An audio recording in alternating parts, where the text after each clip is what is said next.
के लिए धन्यवाद। नए विधेयक आप इंट्रोड्यूस कर रहे हैं, आपने जेपीसी में भी भेजा है। 30 दिनों से ज्यादा अगर कोई इलेक्टेड रिप्रेजेंटेटिव हिरासत में जाता है और उसे पद से हटाया जाएगा।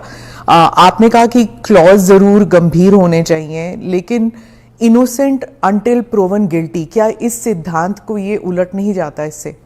देखिए, सीधे सवाल से मुझे नहीं लगता कि आप बिल की स्पिरिट के साथ न्याय कर पाएगी।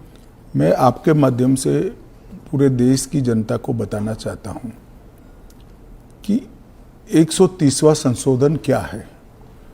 130वें संशोधन में ये संविधान संशोधन है। इसमें हमने एक प्रावधान किया है कि प्रधानमंत्री, मुख्यमंत्री, भारत सरकार के मंत्री या राज्य सरकार के मंत्री किसी भी गंभीर आरोप में अगर अरेस्ट होते हैं और 30 दिन तक उनको जमानत नहीं मिलती है तो मुख्यमंत्री या प्रधानमंत्री मंत्री के केस में उनको उनके स्थान से मुक्त करेंगे। अगर वो नहीं करते हैं तो अपने आप कानूनन वो मुक्त हो जाएंगे।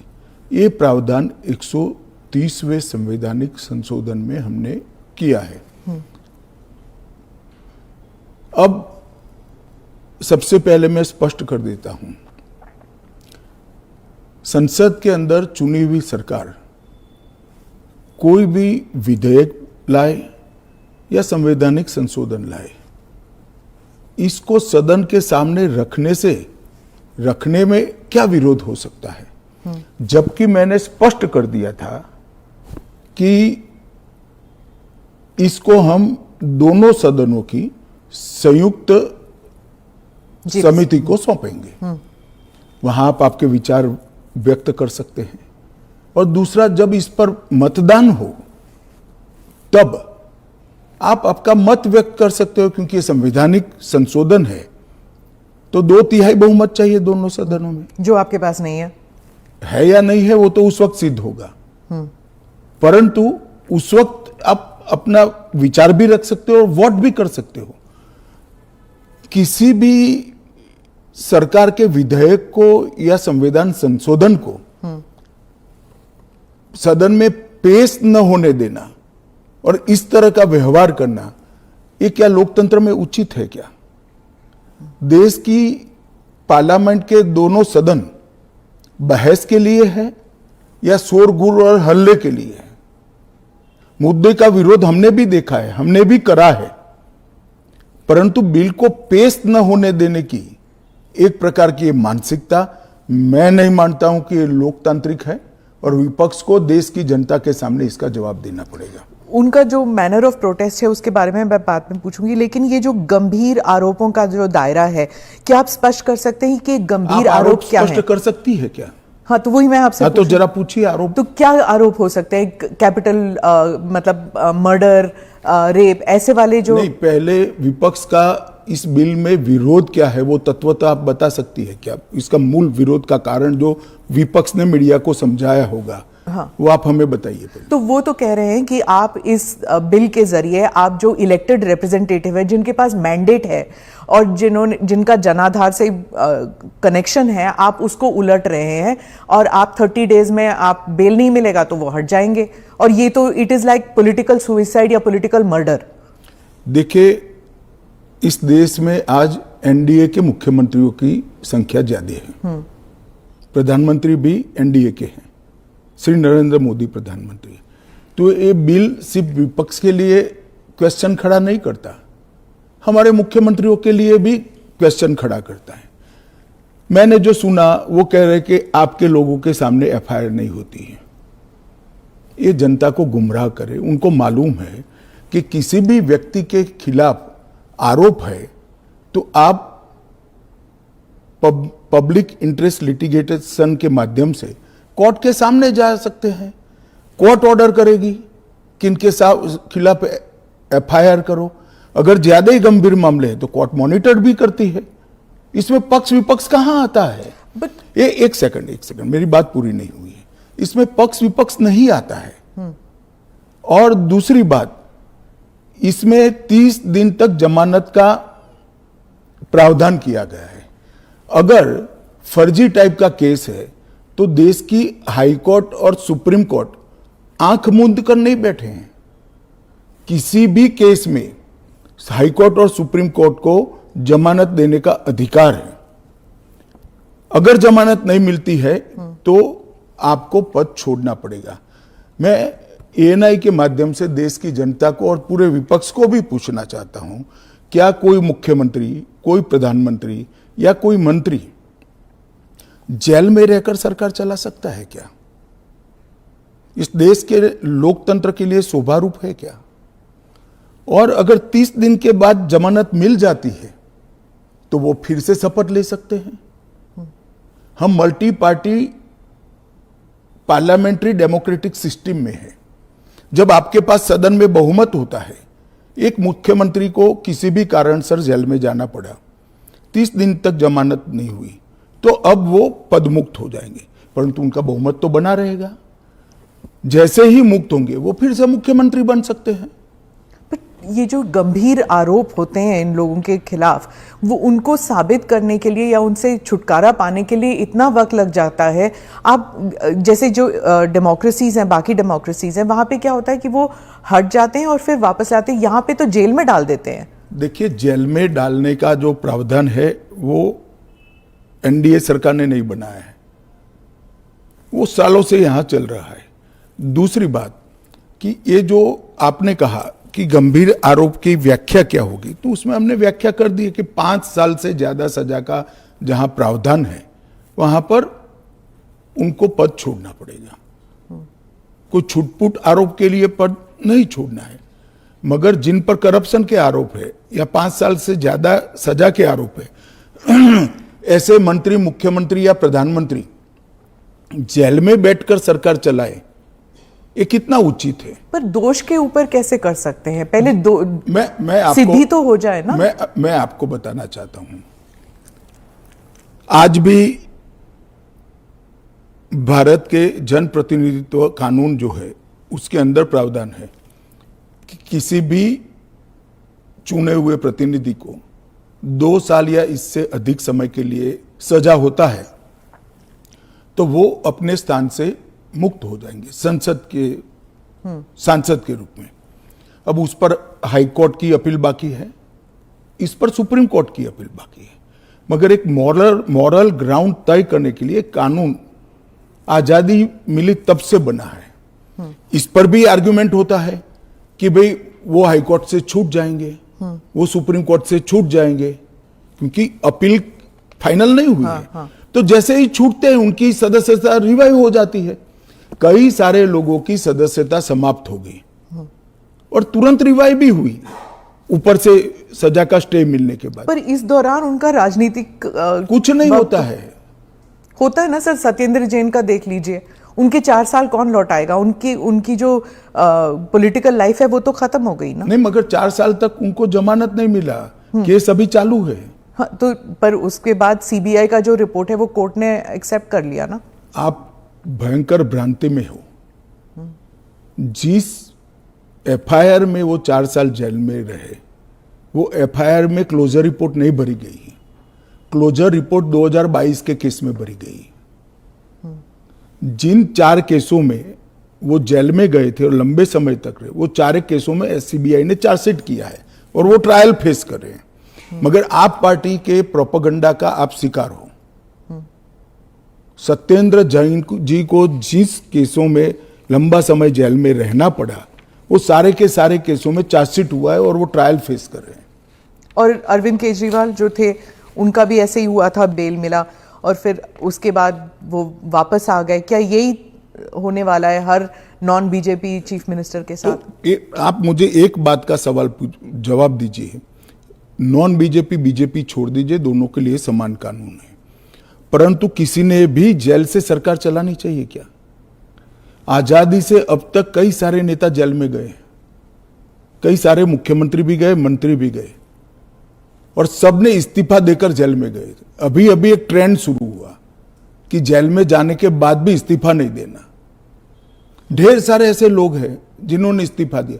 तमिलनाडु के कुछ मंत्रियों ने नहीं दिया, दिल्ली के मंत्री और मुख्यमंत्री ने नहीं दिया, और सरकार के सचिव, डीजीपी, मुख्य सचिव इनके पास आदेश लेने के लिए जेल में जाएंगे, ये क्या हमारे लोकतंत्र को दुनिया में सम्मान दिलाएगा क्या? ये मुद्दे पर चिंता, चर्चा होनी चाहिए, नहीं होनी चाहिए। और मैं आज जो कांग्रेस पार्टी इसका मुखर कर विरोध कर रही है, वो कांग्रेस पार्टी के एक स्टैंड को ही मैं कह रहा हूं। जब यूपीए की सरकार थी, श्री मनमोहन सिंह जी इनके प्रधानमंत्री थे और लालू प्रसाद यादव जी इनके मिनिस्टर थे। लालू प्रसाद जी को सजा हो गई। मनमोहन सरकार एक ऑर्डिनेंस लेकर आई कि 2 साल की सजा हो तो भी अपील का स्टेज बाकी है तो उनकी सदस्यता नहीं जाती है। यही मॉरल ग्राउंड था जो आप कोट कर रही हो। तो एक ऑर्डिनेंस लेकर आए कि हम इसको बदल दे रहे हैं। ऑर्डिनेंस से बदलने का कैबिनेट ने प्रस्ताव भी किया। यही श्री राहुल गांधी इसको कंप्लीट नॉनसेंस कहकर सार्वजनिक रूप से प्रेस कॉन्फ्रेंस में फाड़े थे ऑर्डिनेंस को। और देश की कैबिनेट ने और देश के प्रधानमंत्री ने जो फैसला लिया था, उनकी पार्टी के ही प्रधानमंत्री ने जो फैसला लिया था, उसका मॉरल ग्राउंड पर उन्होंने मखौल उड़ाया था। और मनमोहन सिंह एक सॉरी फिगर बनकर रह गए थे पूरी विश्व के सामने। आज वही राहुल गांधी बिहार में सरकार बनाने के लिए सजा हो गई, वो लालू प्रसाद जी को गले मिल रहे हैं। ये ड्यूअल स्टैंडर्ड नहीं है क्या? ये शोभा देता है क्या? 3 चीजों से ये सारे आरोप खारिज हो जाते हैं। एक तो प्रधानमंत्री जी ने स्वयं अपने आप को इसमें डाला है। एक जमाने में कांग्रेस 39वां संविधान, प्रधानमंत्री ने डाला है, पहले नहीं थे क्या प्रधानमंत्री? ना, पहले तो प्रोविजन ही नहीं था। तो जब कानून ड्राफ्ट हो रहा था तो उन्होंने खुद डाला अपना? हाँ, खुद डाला है। पहले 39वां जो संशोधन था, इसमें इंदिरा जी उपराष्ट्रपति, राष्ट्रपति के साथ साथ खुद को भी इनके खिलाफ कोई वैधता नहीं रहती है चुनावी मुकदमों का, एक संविधान संशोधन लेकर आई थी। वो खैर कांग्रेस पार्टी और श्रीमती इंदिरा गांधी की नैतिकता का सवाल है। नरेंद्र मोदी जी अपने खिलाफ खुद संविधान संशोधन लेकर आए हैं कि प्रधानमंत्री भी जेल में जाएगा तो उसको इस्तीफा दे देना पड़ेगा। पर इससे एक एक्स्ट्रा जुडिशियल पावर कह लीजिए, जो भी एक अधिकारी को नहीं मिल जाता कि प्रधानमंत्री से भी ज्यादा सीनियर हो जाता है वो? जी, आप ऐसे बात करिए जिसमें जैसे इस देश में कोई कोर्ट ही नहीं है। पर कोर्ट में डिलेज होते हैं ना सर? ये कानून आने के बाद नहीं होंगे, क्योंकि कोर्ट को तुरंत इंटरवीन करना पड़ेगा। किसी चुने हुए प्रतिनिधि को खारिज करने का प्रावधान हुआ है। मैं तो उल्टा कहता हूं, इससे यस और नो जो होना है वो जल्दी हो जाएगा। तो प्रेशर कोर्ट्स पे होगा डिक्लेयर करने के लिए? प्रेशर होगा ये कहना ठीक नहीं है। हाँ। मगर हमारी कोर्ट भी, पर उसी सुनिए ना, हमारी कोर्ट भी कानून की गंभीरता को समझती है। जब 30 दिन के बाद पद छोड़ना है तो वो उसके पहले इसका फैसला करेगी कि बेल मिलना चाहिए या नहीं मिलना चाहिए। हाईकोर्ट में जब केस गया कि श्री केजरीवाल जेल में है, तब उनको वहां से इस्तीफा देने चाहिए। पब्लिक इंटरेस्ट लिटिगेशन फाइल हुआ। हाईकोर्ट ने कहा कि हम सैद्धांतिक रूप से मानते हैं कि इनको छोड़ देना चाहिए मॉरल ग्राउंड पर, परंतु अभी के कानून में कोई प्रावधान नहीं है। चलिए, अब कानून में प्रावधान हो गया। मेरा बहुत स्पष्ट मानना है, मेरी पार्टी का मानना है, देश के प्रधानमंत्री का मानना है कि इस देश में कोई भी मुख्यमंत्री हो, मंत्री हो या प्रधानमंत्री हो, जेल में रहकर सरकार नहीं चला सकते। पहले भी कई लोगों ने मॉरल ग्राउंड पर इस्तीफा दिया है।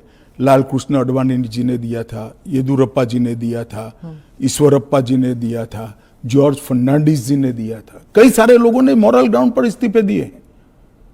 कोई जेल में जाकर सरकार नहीं चलाई। इवन हेमंत सोरेन ने दिया था रिसेंट पास्ट में। जब वो छूट कर आए तो फिर से मुख्यमंत्री बन गए। अब इसका हमने कानूनी प्रोविजन किया है, क्योंकि जब पहले कानून बने होंगे, संविधान बना होगा, तब संविधान निर्माताओं ने ऐसी निर्लज्जता का कल्पना नहीं करा होगा कि कोई भी मुख्यमंत्री जेल में जाएगा और अंदर से मुख्यमंत्री बना रहेगा। खैर, अब ऐसी घटनाएं हुई है रिसेंट पास्ट में, तो हमें हमारी नैतिक मूल्यों के स्तर को गिरने नहीं देना चाहिए। एक कानून नैतिक स्तर के मूल्यों को एक आधार देगा और इससे हमारा लोकतंत्र निश्चित रूप से मजबूत होगा। गृहमंत्री जी, विपक्ष कह रहा है कि सरकार जो है वो इस तरह के जो सिचुएशन बनाएगी या फिर कोर्ट पर दबाव डालेगी कि 30 दिन में जमानत नहीं मिलेगा। अगर 30 दिन में जमानत नहीं मिल जाता तो फिर the entire thing falls through. देखिए, ये उनका पद से चिपक रहने के लिए एक अलग प्रकार से बनाया हुआ खूबसूरत आर्ग्यूमेंट है। मैं मानता हूं हमारी कोर्ट्स संवेदनशील है और जब किसी का पद जाता है तो निश्चित रूप से कोर्ट समय मर्यादा में उनकी जमानत के फैसले करेंगे, जो भी होगा उसका। मैं विपक्ष के लिए नहीं लिखा, पक्ष विपक्ष जो भी होगा, इसकी जमानत के फैसले तुरंत ही करने की पद्धति भी डेवलप होगी, ऐसा मेरा स्पष्ट मानना है। वो तो कहते हैं कि पॉलिटिक्स ऑफ वेंडेटा होगा, क्योंकि जो इन्वेस्टिगेटिंग ऑफिसर है, जो पुलिसिंग है, वो सब सेंट्रल के कमांड में आ जाता है। पूरी चीज में से आपकी सरकार नहीं, है तो फिर पूरी चीज में से कोर्ट को बाहर ही रख रही हूँ। तो कोर्ट जाने से पहले इन्वेस्टिगेशन भी तो होगा ना। इन्वेस्टिगेशन तो पुलिस के हाथ में मैं समझ गया, इन्वेस्टिगेशन हो गया, गलत हुआ, मान लीजिए आरोप भी मान लीजिए, अरेस्ट भी गलत हुई, तो 30 दिन में कोर्ट कहेगा अरेस्ट गलत है। और वेंडेटा की बात कांग्रेस पार्टी कर रही है, इनको शोभा नहीं देता जी। पर ये फिर वही पॉलिटिक्स की बात हो गई ना, क्योंकि आप कह रहे हैं कि इतने सारे राज्य हैं जहां पर बीजेपी के चीफ मिनिस्टर्स हैं, लेकिन वो तो टारगेट में नहीं होंगे। वो तो कह रहे हैं कि जहां पर बीजेपी की सरकार नहीं है वहां के चीफ मिनिस्टर्स को आप टारगेट बनाएंगे, खासकर ये जो इंडिया अलायंस के जो चीफ मिनिस्टर्स हैं। देखिए, मैं अभी भी कहता हूं कि भारतीय जनता पार्टी और एनडीए शासित जो राज्य हैं वहाँ कोई भी करप्शन या हमारे मंत्री या मुख्यमंत्री के खिलाफ केस है, उनका आरोप मान लीजिए, मानने के लिए ये फर्जी आरोप है, मगर एक सेकंड के लिए मान लीजिए कि कानून का काम नहीं करेगा, तो कोई भी व्यक्ति कोर्ट के सामने जा सकता है और कह सकता है कि इनके सामने एफआईआर दर्ज करने का आदेश दीजिए। और जब उनकी सरकार थी और वो ऐसा करते थे, तब बहुत सारी जांच कोर्ट के आदेशों से शुरू हुई है। यूपीए 2 में कम से कम 12 केस में गिना सकता हूं जहां कोर्ट के ऑर्डर से सीबीआई की जांच हुई है और सारे लोग फंसे हैं। पर वो उस टाइम तो उनकी सरकार थी, अभी आपकी सरकार है। वो कह रहे हैं कि चाहे डीएमके हो या आम आदमी पार्टी हो, आप सबके नेताओं को आप जेल में डाल देंगे। ऐसे नहीं हो सकता है, ये संभव ही नहीं है, क्योंकि कोर्ट तुरंत इंटरवीन करेगी अगर इसके अंदर एफआईआर के अंदर या अरेस्ट के अंदर तत्व नहीं है तो अरविंद केजरीवाल का उदाहरण भी देते हैं कि इस प्रावधान के अनुसार अगर उन्हें जमानत 30 दिन के भीतर ना मिलती तो वो भी वहीं पे पड़े रहते, जेल में पड़े रहते, और उनको फिर वो चीफ मिनिस्टर पद से भी हटा जमानत दिया। उनको एक कानून आया ही नहीं था, फिर भी मिल गई थी। हाँ, मगर इतना जरूर होता, अगर वैसे ही अगर ये कानून होता तो उनको इस्तीफा दे देना पड़ता, वो जो मैं मानता हूं कि देना चाहिए। बाहर निकलकर जब पब्लिक विरोध करने लगी तो उन्होंने दे भी दिया, मॉरल ग्राउंड पर ही दिया। अब कानूनन देना पड़ेगा, इतनी ही बात है। तो चुनाव फेस करने के पहले उन्होंने मॉरल ग्राउंड पर इस्तीफा देकर आतिशी जी को दिल्ली की मुख्यमंत्री, क्योंकि जैसे ही घूमने लगे पब्लिक ने सवाल करे। आपने कहा कि आप जीपीसी में भेजने वाले हैं, लेकिन ऑपोजिशन जो कह रहे हैं, जैसे टीएमसी जो फोर फ्रंट पे है ऑपोजिशन में, इसमें इस मामले में वो कह रहे हैं कि वो जेपीसी का हिस्सा बनेंगे ही नहीं, वो बॉयकॉट कर देंगे। फिर क्या होगा? नहीं, क्या होगा तो हम क्या कर सकते हैं? तो फिर वो कानून ले आएंगे फिर? तो उनको कौन ना बोल रहा है कि आप मत बनो, क्योंकि हम कह ही रहे हैं कि आप बनिए। आप अगर पार्लियामेंट चलाने के जो नियम बने हैं वो नियम को भी स्वीकार नहीं करोगे और आप कहोगे कि हमारी इच्छा है वही फाइनल हो, भले हम विपक्ष में हैं, ऐसा नहीं हो सकता।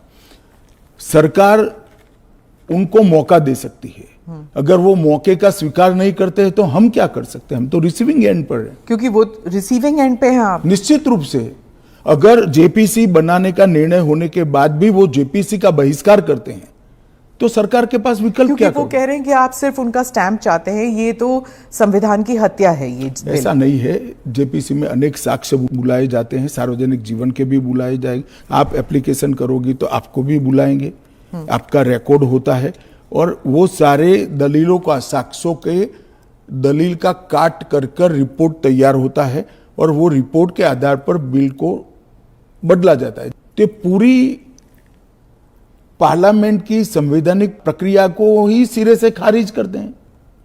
फिर तो आप ऐसे भी कह सकते हो कोई भी कानून हम पास नहीं होने देंगे, हम विरोध करेंगे।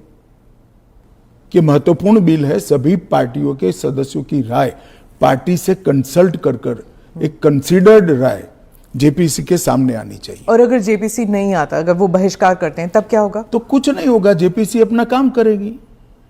तो कैसे काम करेगी? अगर बहिष्कार कर रहे हैं तो फिर तो पूरे ऑपोजिशन के बगैर तो मौजूदा लोग काम करेंगे।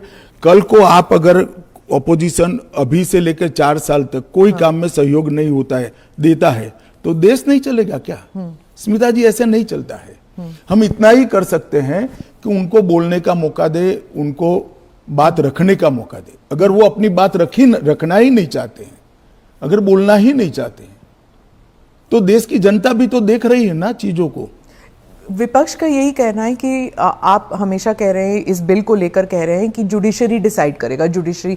लेकिन जुडिशरी में सारे केसेस इतनी लंबे तौर पर विलंबित होती हैं, नहीं चलते हैं। और एक सेकंड, जुडिशरी में बिल के केस कभी भी, मेरे अलावे किसी भी बिल का केस सुप्रीम कोर्ट में 5 दिन से ज्यादा नहीं चला है। पर ये इरिवर्सिबल हो गया ना, ये जो केसेस हो जाते हैं, अगर उनको पद छोड़ना पड़े तो ये इरिवर्सिबल होगा ना। जमानत मिलने के बाद वो फिर से ले सकते हैं। हमारा इतना ही है कि जमानत नहीं होती तब तक आप जेल से सरकार नहीं चला सकते। तो चलो, जमानत मिलने में 30 की जगह 40 दिन हुआ, तो 40 दिन के बाद आप शपथ ले सकते हो। इसमें कोई जुडिशियल प्रोविजंस हैं क्या इस बिल में कि थोड़ा बहुत एटलीस्ट सुरक्षित महसूस करे एक यही सबसे बड़ा सुरक्षित महसूस करने का कारण है कि 30 दिन के बाद अगर आप इस्तीफा देते हो, उसके बाद में आपको जमानत मिलती है, जब चार्जशीट हो जाए वगैरह वगैरह, और जमानत अगर मिलती है तो आप शपथ ले सकते हो। इससे असुरक्षित होने का कोई भाव रखने का लोगों के कारण नहीं। नजरिए में आप ऑलरेडी गिल्टी साबित हो गए ना, अगर आपको इस्तीफा देना है, फिर से इलेक्शन लड़ना है। ऐसा है, इसके पहले कितने स्टेज आते हैं पहले आप जान लीजिए। सबसे पहले एफआईआर होती है और सीबीआई है तो पीई होती है, प्रिलिमिनरी इंक्वायरी होती है, एफआईआर होती है। एफआईआर पर आप स्टे ले सकते हो। हाँ। उसके बाद में आपकी पूछताछ होती है, इस पर भी स्टे ले सकते हो। इसके बाद में आपका समन निकलता है, उसके बारे में भी आप स्टे ले सकते हो, और अरेस्ट पर भी स्टे लेते हो, और अरेस्ट होती है तो फिर जमानत के लिए अप्लाई भी कर सकते हो। ये 5 स्टेज आते हैं, रातों रात कुछ नहीं होता। मगर करप्शन में अगर आकंठ आप डूबे हुए हैं तो फिर तो अरेस्ट भी होगी, जेल में भी जाना पड़ेगा, इस्तीफा भी देना पड़ेगा। फिर भी अगर बाद में जमानत होती है तो आप फिर से शपथ ले लो भाई। मगर एक बात आप मुझे ये बताइए, क्या एज अ सीनियर जर्नलिस्ट आप इस चीज को ठीक मानती है? क्योंकि अभी तो नरेंद्र मोदी जी है तो ऐसा सवाल ही नहीं है, परंतु कभी भी देश का प्रधानमंत्री जेल में जाए तो जेल से देश का प्रधानमंत्री सरकार चलाए, वो ठीक मानती है क्या आप? देश का मुख्यमंत्री जेल में रहकर सरकार चलाए, वो ठीक मानते हैं क्या आप? क्या इस देश में ऐसी मान्यता है कि जो व्यक्ति पद पर बैठा है इसके अलावा देश चलेगा ही नहीं? भाई, आपके दल का बहुमत है, आपके दल का कोई अलग व्यक्ति आकर शासन चलाएगा। जब आपका बेल हो जाए आप जरूर चले जाइए वहां पर। मगर हमने कोई एक लेवल रखना है। फिर तो 2 साल के बाद सदस्यता भी क्यों जानी है? क्योंकि ऊपर अपील का अधिकार है, वो निर्दोष छूट सकते हैं। क्यों जानी चाहिए 2 साल? और वो कांग्रेस के समय में प्रावधान हुआ है कि अगर 2 साल से ज्यादा सेशन कोर्ट्स में जेल होती है, 2 साल से ज्यादा समय के लिए कैद का ऑर्डर होता है, तो आपकी सदस्यता अपने आप समाप्त हो जाती है। गृहमंत्री जी, मॉनसून सेशन में हमने देखा कि विपक्ष ने आप पर भी आरोप किया कि आप भी जेल गए थे, आप पे भी आरोप हुआ था। तो जब उन्होंने ऐसा कहा, आपने कहा कि मुझे नैतिकता के बारे में कांग्रेस से नहीं सीखना, उस बारे में आप बताएंगे हमें कुछ? जरूर बताऊंगा। मैंने इसलिए कहा था कि मेरे पे आरोप लगा और जैसे ही मुझे समन आया, अरेस्ट छोड़ दीजिए, सीबीआई ने मुझे समन किया, मैंने दूसरे ही दिन इस्तीफा दे दिया था। अरेस्ट तो मेरी बाद में हुई। जैसे ही सीबीआई ने मुझे समन किया था, मैंने दूसरे ही दिन इस्तीफा दिया था और केस चला और केस में जजमेंट भी आया कि ये पॉलिटिकल वेंडेटे का केस था और मैं पूर्णतया निर्दोष हूं। पर वो तो बाद में आया एक था सेकंड, ना? 2016। एक सेकंड सुनिए ना। हाँ। एक सेकंड, वो जजमेंट बाद में आया। बेल मेरी पहले हो गई हाँ। थी, बेल मेरी पहले हो गई जी। थी और वो जजमेंट ऐसा आया कि कंप्लीटली पॉलिटिकल वेंडेटा के केस है, कहीं पर दूर दूर तक मेरा इस केस में इन्वॉल्वमेंट नहीं है और मुझे शंका के आधार पर बरी नहीं किया गया था। मेरे सामने के केस को खारिज किया गया था और मुझे बेल मिल गया था 96वें दिन पर। फिर भी मैंने फिर से शपथ लेकर गृह मंत्री नहीं बना था। इतना ही नहीं, जब तक मैं कंप्लीटली मेरे सामने के सारे आरोप क्वाश नहीं हुए, तब तक मैंने किसी भी संवैधानिक पद पर शपथ नहीं ली थी। तो मुझे क्या विपक्ष नैतिकता के पाठ पढ़ाता है? इन लोगों ने इंदिरा जी के समय में प्रयास किया कि प्रधानमंत्री को शील्ड किया जाए और आज भी ये प्रयास कर रहे हैं कि अगर कभी जेल में जाना पड़े तो हम आराम से जेल से सरकार बनाएंगे, जेल को सीएम हाउस पीएम हाउस बनाएंगे और वहां जाकर डीजीपी जेल से ऑर्डर लेंगे, चीफ सेक्रेटरी जेल से ऑर्डर लेंगे, भारत सरकार के कैबिनेट सेक्रेटरी जेल से ऑर्डर लेंगे, भारत सरकार के गृह सचिव जेल से ऑर्डर लेंगे। इस तरह से देश चलेगा।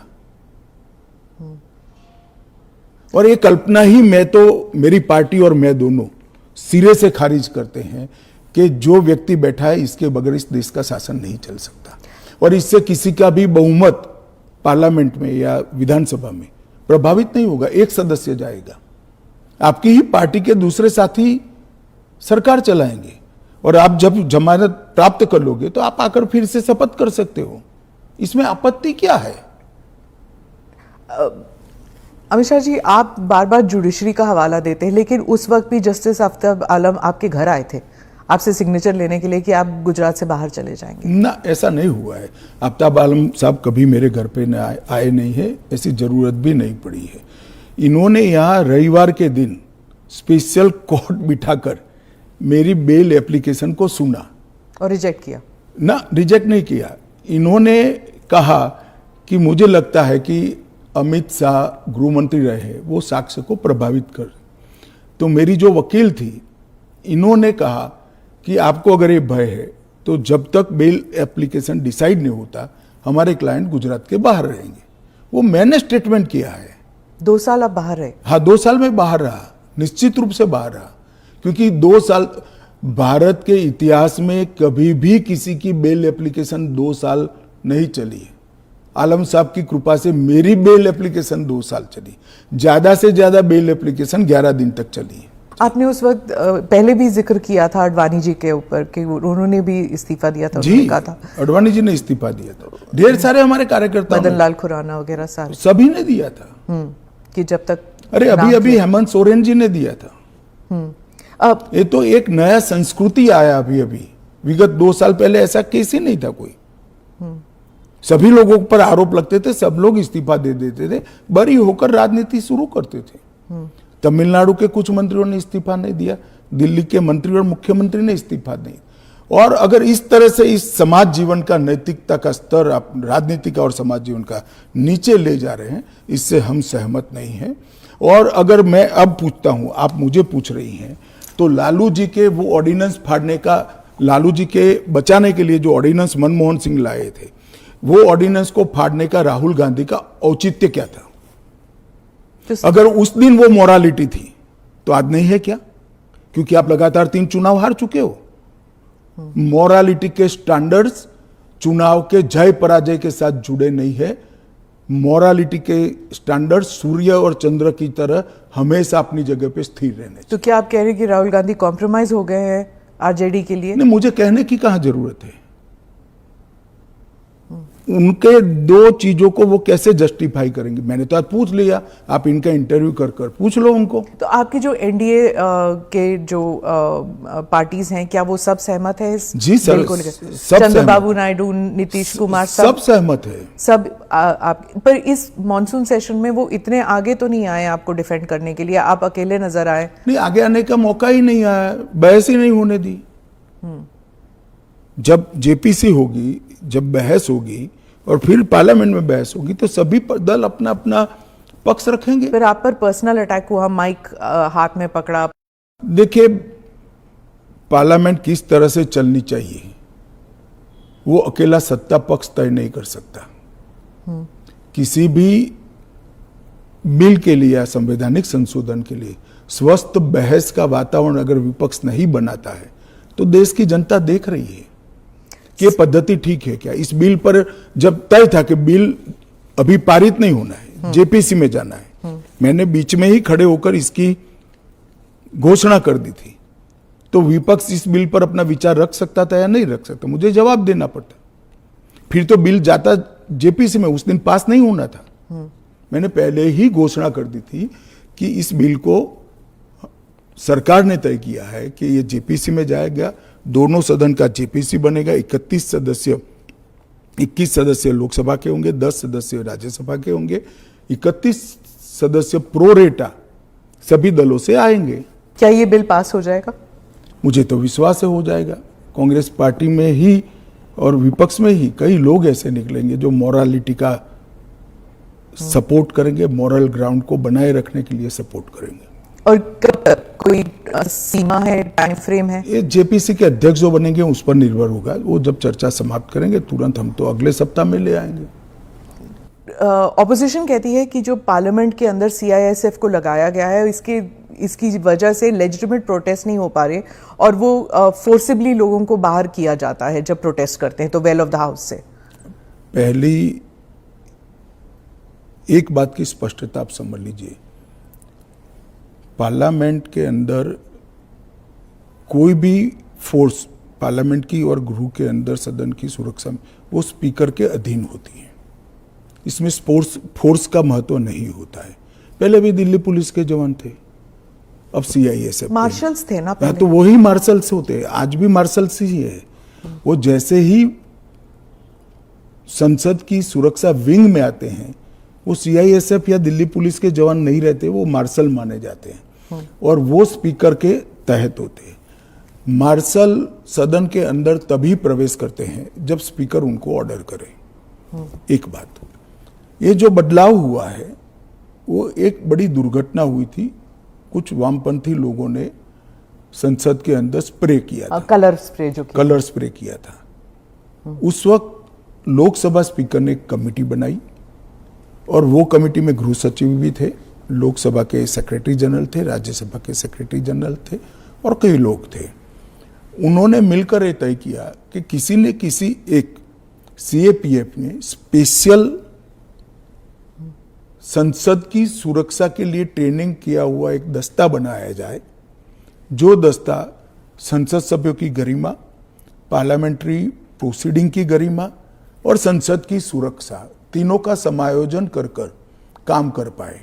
और तब यह तय हुआ कि सीआईएसएफ के अंदर पार्लियामेंट की सुरक्षा के लिए एक स्पेशल दस्ता बनाया जाएगा, जो पहले दिल्ली पुलिस के लोग मार्शल के रूप में आते थे, उसी तरह से मार्शल के रूप में सभापति और स्पीकर के अंतर्गत काम करेंगे। पर ये एक सेकंड, वो संसद की बाहरी सुरक्षा को भी सुनिश्चित करते हैं और आंतरिक मार्शल का काम भी वो करते हैं, क्योंकि संसद के अंदर हथियार ले जाने की अनुमति किसी भी सुरक्षा कर्मी को नहीं है। पर ये पैरामिलिट्री हो जाता है ना ट्रेनिंग उनकी। दिल्ली पुलिस क्या होता है, वो भी पुलिस होता है, वो भी मेरे ही अंडर आता है। इनको बहाना चाहिए और वो एक प्रकार की भ्रांति जनता में खड़ी करना चाहते हैं, मगर वो निश्चित रूप से सफल नहीं होंगे, क्योंकि जनता से सीधा इंटरेक्शन उनसे कई गुना ज्यादा हमारा है। हम जनता से बात करते हैं, ऐसे ही आकर यहां नहीं बैठ गए हैं। मगर 3 चुनाव हारने के बाद मुझे लगता है फ्रस्ट्रेशन का जो लेवल है, वो सामान्य विचार विवेक जो होता है वो गवा बैठा है। पर वो राहुल गांधी कहते हैं कि लोगों के बीच तो वो जाते हैं, ट्रक ड्राइवर के बीच जाते हैं, खेतों में वो चाह रहे हैं, आप लोग तो नहीं जाते हैं। ऐसा है कि मैनेज कर कार्यक्रम करना और जनसंपर्क करना, दोनों के बीच में बड़ा फर्क है। जब बिल्स की बात हो रही है और पारदर्शिता की बात हो रही है, तो मैं वाइस प्रेसिडेंट इलेक्शन पर आऊंगी, पर उससे पहले पूछूंगी कि धनखड़ साहब के साथ क्या हुआ था। उन्होंने आपने प्रेशर डाला था उन पर रेजिग्नेशन के लिए? मुझे लगता है ANI ने रिसर्च विंग बंद कर दिया है। धनखड़ साहब का इस्तीफे का पत्र स्वयं स्पष्ट है। इन्होंने अपने आरोग्य का हवाला देते हुए इस्तीफा दिया है, स्वास्थ्य का हवाला देते हुए, और उन्होंने सरकार के मंत्री, प्रधानमंत्री और सभी सदस्यों का हृदय से उनके अच्छे कार्यकाल के लिए धन्यवाद किया है। पर विपक्ष और सभी पूछ रहे, मीडिया भी पूछ रही है कि वो है कहाँ, हाउस अरेस्ट पे है कि ऐसा क्या? है कि सच और झूठ की व्याख्या आपने शायद विपक्ष क्या कहता है इसको बना ली। पर काफी सारे बैकग्राउंड इंफॉर्मेशन तो बाहर निकल रहा था ना कि वो कुछ ट्राई कर रहे थे। ये भी बात निकल रही है कि शायद कू कर रहे थे। कौन? धनखड़ जी? नहीं, ऐसी कोई बात नहीं है जी। इसमें बात का बतंकर नहीं बनाना चाहिए। धनखड़ जी संवैधानिक पद पर बैठे, अपने कार्यकाल में उन्होंने संविधान के हिसाब से अच्छा काम किया जी। इनकी निजी स्वास्थ्य की समस्या के कारण इन्होंने इस्तीफा दिया है। हाँ। इसको ज्यादा खींचकर कुछ ढूंढने का प्रयास नहीं करना चाहिए। देखिए, देश में बहुत सारी पॉजिटिव स्टोरीज हैं, हमेशा इस तरह की स्टोरी के पीछे नहीं लगना चाहिए। जो एनडीए के जो वाइस प्रेसिडेंट कैंडिडेट है, कहा जाता है कि आपने उन्हें इसलिए पिक किया क्योंकि बीजेपी जो है अब तमिलनाडु में अपना खाता खोलना चाहती है, इसलिए। नहीं, ऐसा नहीं है। हम पहले भी तमिलनाडु में साथियों के साथ चुनाव लड़े हैं, हमारी यहाँ बहुत सारी सीटें भी आई है, ऐसा नहीं है। कहीं से भी पिक करोगे तो ऐसे कारण बनाकर पूछा जाएगा। उपराष्ट्रपति का प्रत्याशी दक्षिण से आना इसलिए स्वाभाविक है क्योंकि पूर्व से राष्ट्रपति थी, पश्चिम और उत्तर से प्रधानमंत्री जी थे, तो दक्षिण से आना बड़ा स्वाभाविक है। अब आए हैं, इसको इस दृष्टि से नहीं देखना चाहिए। श्री राधाकृष्णन जिनका बहुत लंबा राजनीतिक जीवन रहा है, वो 2 बार संसद के सदस्य रहे, हमारी पार्टी के अध्यक्ष रहे, झारखंड के गवर्नर रहे, तेलंगाना के गवर्नर रहे, पांडिचेरी के गवर्नर रहे, मुंबई के गवर्नर रहे, और सार्वजनिक जीवन में एक साफ सुथरा उनका जीवन है और एक बेहद मैच्योर राजनीतिज्ञ है। तो कई सारे एक्सपर्ट्स कह रहे हैं कि उनका चुनाव ये भी है कि वो आरएसएस के साथ उनका कनेक्शन है, इसीलिए। ये तो ढेर सारे लोग, प्रधानमंत्री जी स्वयं का आरएसएस के साथ कनेक्शन है। धनखड़ जी का नहीं। अरे सुनिए ना, मेरा भी है। तो हम लोगों का चयन देश ने इसलिए किया है कि हम आरएसएस से। आरएसएस के साथ कनेक्शन होना कोई माइनस पॉइंट है क्या? आप बताइए। जरा भी नहीं। अटल बिहारी वाजपेयी जी भी आरएसएस से कनेक्टेड थे, श्री अडवाणी जी भी आरएसएस से कनेक्टेड थे, मोदी जी भी है, मैं भी हूं, राधाकृष्णन जी भी है। और जो इंडिया अलायंस के जो कैंडिडेट है, उनके बारे में आपने कहा कि उन्होंने एक समय था जब उन्होंने नक्सलिज्म मेरे कहने से क्या होता है, वो तो सुप्रीम कोर्ट का रिकॉर्ड है। सलवा जुडम को इन्होंने खारिज कर दिया। आदिवासियों का आत्मरक्षा का जो अधिकार था उसको उन्होंने समाप्त कर दिया। इसके कारण इस देश में नक्सलवाद 2 दशक ज्यादा चला है।